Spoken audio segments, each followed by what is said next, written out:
ચૂંટણીનો માહોલ હવે આખા દેશમાં ધીરે ધીરે પ્રસરી રહ્યો છે અને આ દેશમાં યુવાનોને આકર્ષવા માટે કોઈને કોઈ વાત એ છે એમને મનાવવા માટે ઘણી બધી સ્કીમો ચાલતી હોય છે, ઘણી બધી મિટિંગ્સ થતી હોય છે. હવે એમાં જેટલા પણ શહેરી કેન્દ્રો છે એમાં યુવાઓને આકર્ષવા માટે ભાજપ છે એ એક નવા પરિવર્તન કરી રહ્યું છે.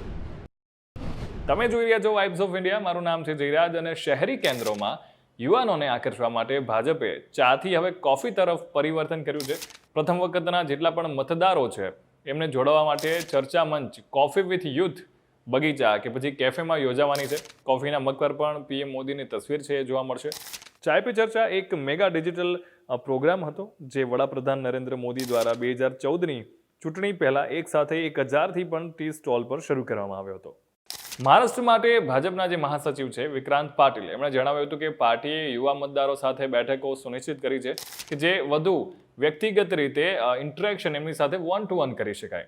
કોફી સત્રો માટે પણ જે ભારતીય યુવા મોરચા એક સમયે 150 થી 200 યુવાનો છે એની સાથે સમાજના વિવિધ વર્ગો, ચાહે બિઝનેસમેન હોય કે પછી આર્ટિસ્ટ હોય, એમની સાથે બેઠકોનું આયોજન કરશે. એક વક્તા પક્ષનું વલણ સમજાવશે, વાતચીત કરશે, પ્રશ્નો લેશે એવું પાટીલે કહ્યું હતું. હવે આવી જ બેઠકો ગ્રામીણ વિસ્તારોમાં પણ થવાની છે અને જેમાં કોફી પીરસવામાં તો નહીં આવે પણ ત્યાં નમો ચોપાલ કરીને છે એ યોજાશે. હવે ચોપાલ આપણે જાણીએ છીએ કે ગામડામાં એક બેસવાની જગ્યા હોય કે આપણે એમ કહીએ કે ચોરો, એને ચોપાલ કહેવાય છે, એ પણ ત્યાં યોજવામાં આવશે. વાત કરીએ નમો સંવાદની તો એક ઇન્ટરેક્ટિવ ઝુંબેશના ભાગરૂપે પાર્ટી તેના જેટલા પણ શક્તિ કેન્દ્રો છે એના પર નમો સંવાદ કરીને પ્રોગ્રામ છે યોજવાનું છે. એટલે દરેક કેન્દ્ર છે એ 5 થી 6 મતદાન મથકોના મતદારોને લક્ષ્ય બનાવશે.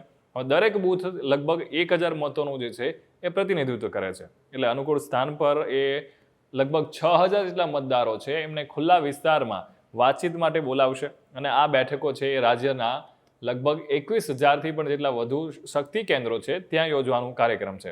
દરરોજની લગભગ 7 થી 8 બેઠકો છે યોજાશે એવું પાટીલે જણાવ્યું છે.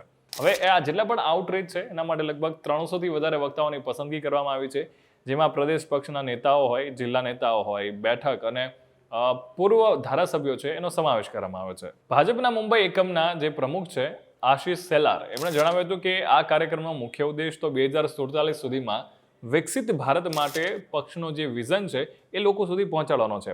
વિપક્ષ પાસે એવો કોઈ કાર્યક્રમ નથી કે કોઈ એવો એજન્ડા પણ નથી. એમની પાસે વિકસિત ભારત માટે કોઈ વિઝન પણ નથી અને તેથી એવો આ મુદ્દા પર વાત કરવા તૈયાર નથી, એમણે એવું કહ્યું હતું. ભૂતપૂર્વ આરએસએસના સાંસદ છે કુમાર કેતકર એમણે પણ કહ્યું હતું કે ભાજપ પાસે પ્રચારની પ્રચંડ કલ્પના છે અને જે રીતે એમનું વિઝન છે, જે રીતે યુવાઓને ટાર્ગેટ કરી રહ્યા છે, બહોળી સંખ્યામાં આ પ્રોગ્રામ છે એ અલગ અલગ કેન્દ્રોમાં થવાનો છે.